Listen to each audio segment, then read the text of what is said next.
Hello, this is William Allen, and today we're going to talk about how to utilize assessment and evaluation to improve teaching. So first off, we want to make sure we have common language when we talk about evaluation versus assessment. So looking at what both of them are, both of them rely on data collection.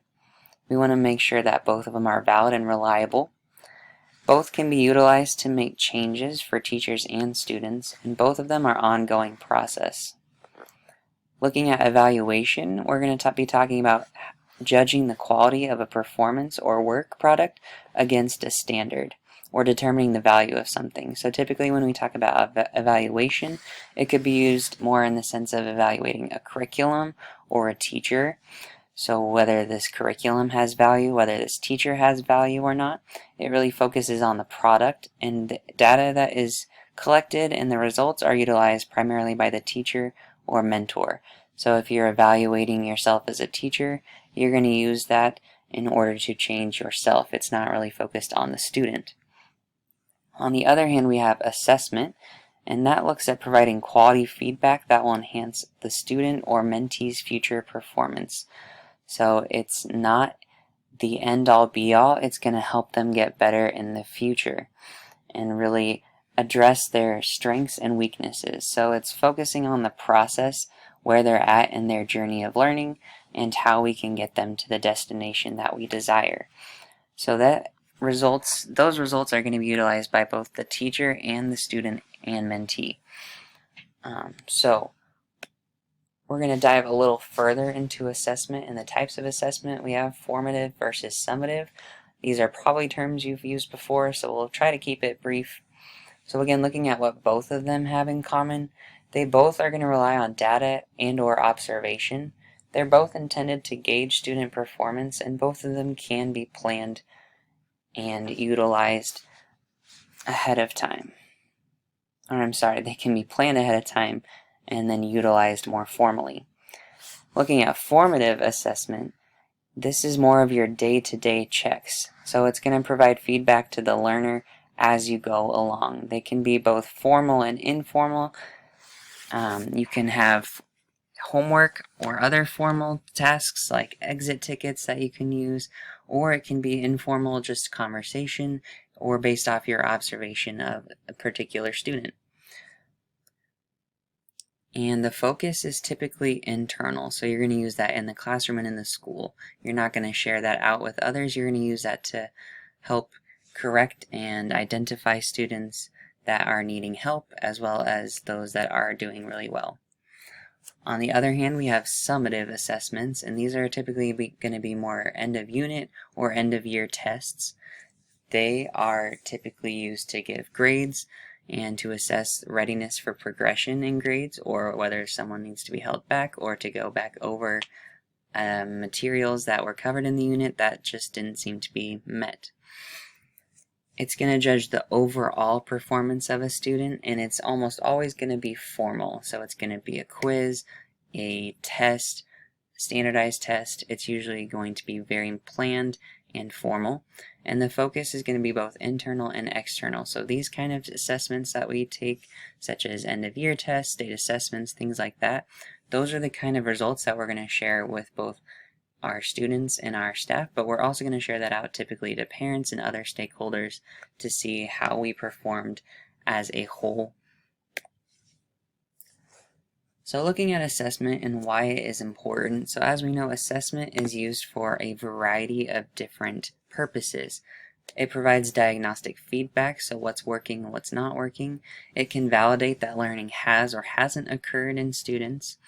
It drives, that's why I have a car on this slide, it really is supposed to drive our purpose and our content. So it's going to drive our teaching practices as well as what we're teaching.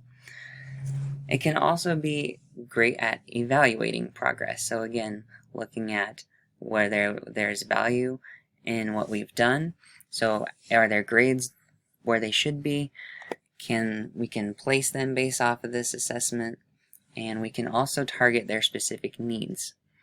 Assessments can also be used to set standards, and as we know, they can be very motivating for students. They can motivate their performance of students, whether positively or negatively. So we want to make sure that as teachers and as a school, we're using authentic assessment. So we're going to take a look at what's effective, ineffective, and some methods of assessment that we can use. So effective assessment is going to make students explain their answer and promote critical thinking. It's not just going to be students finding an answer, it's going to look at how did they arrive at that answer. The students can evaluate the material and apply it to their real-life situations, which demonstrates deeper understanding. It should utilize varied materials. It shouldn't just be one means of assessing students' progress. There should be multiple materials, and there should be, varied materials and multiple ways for students to demonstrate that they have met learning goals. And it's going to also be culturally responsive if it's effective, which we'll talk more in the next slides. If it's ineffective assessment, we oftentimes find that it's too narrow in its scope. Students simply have to find an answer or regurgitate answers, and there's more of a punishment mentality surrounding it. And it doesn't account for factors outside of teachers' control. So oftentimes criticism for ineffective assessment or assessment that's not authentic will not take into account students' social economic status, and other factors that are really outside of teachers' control. So we talked about some methods. So we talked about formative and summative assessments. You can also utilize self-assessments to try to really engage students in their own learning and take control of their own learning. You can use peer assessment, and you can also implement backwards design, which is really the process of designing your assessment first based off of what learning goals you want them to meet, and then going back and planning your instruction to make sure that your instruction is going to fit your assessment at the end of your unit or end of the year, whatever it might be. Next, we're going to talk about the role of assessing well-being. So first of all, we can define well-being as mental, socio-emotional, and psychological health and wellness guided by equity. It is difficult to assess because there are so many complex factors that go into it. So there are tools out there that can assess students' well-being, but again, like I said, it's difficult at times because there's a lot of factors that go into it. So what I've kind of done for you is to make a simplified list of things that you as teachers can do and as staff can do to really promote well-being in students, in the students that we have at our school. So we want to take a proactive approach, excuse me. So based off of the PISA, or the Program for International Student Assessment, there are several factors involved. I picked out just a few of them that I think can really be targeted in the classroom and in our school as a whole. So we want to focus on relationships with students. Again, academics are great, but we really want to build a relationship with our students to make sure that we know them well and can address their needs all the better. We want to help them find belonging in our classrooms, in our school, and we want to manage the environment to create a safe place that they feel they can share and they can learn and grow.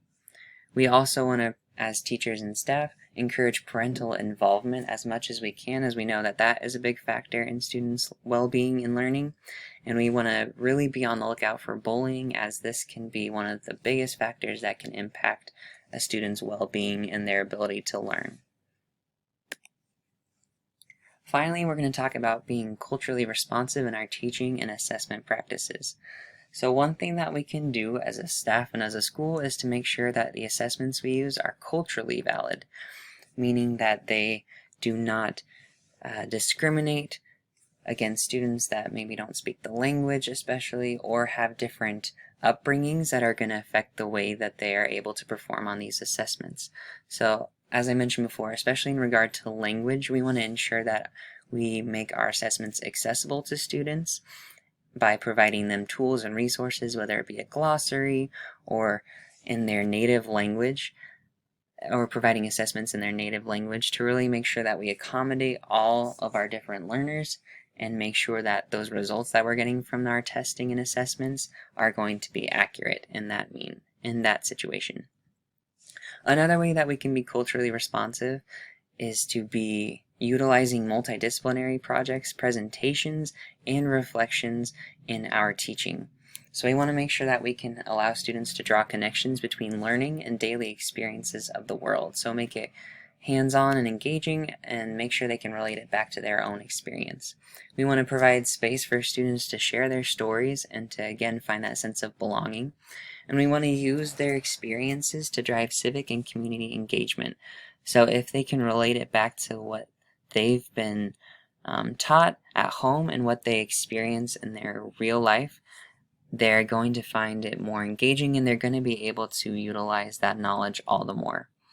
And finally, we can understand our students as people first, making sure that we get to know who they are as a student and where they come from and how that will truly impact their experience and their learning journey. We can collaborate with others, including those students, their parents, and other teachers, to ensure that our teaching practices are really tailored to meet their needs as individuals. And we want to again make sure that they can integrate their lives into the classroom, so not keeping the knowledge separate from their real world experiences, but making sure that those become coherent and utilizing that to promote engagement. So you might be asking yourself, what can I do with this information? The number one thing that I would encourage you to do is reflect on this information by asking yourself some questions. I won't go through all of them, I'll just go through a few of them, but like I said, I really encourage you to reflect and see how you are using assessment in your classroom and you are evaluating different aspects of your teaching as well as curriculum. So some of these questions are here for you. I won't read them for you. But yes, I would encourage you to look back at these and really use that to drive yourself as a teacher. I will breeze through these references and sources that I use. If you would like to pause, feel free. If not, that is okay as well. I'm happy to share these resources with you. And if you have any questions, comments, or concerns, feel free to reach out to me. Thank you for watching.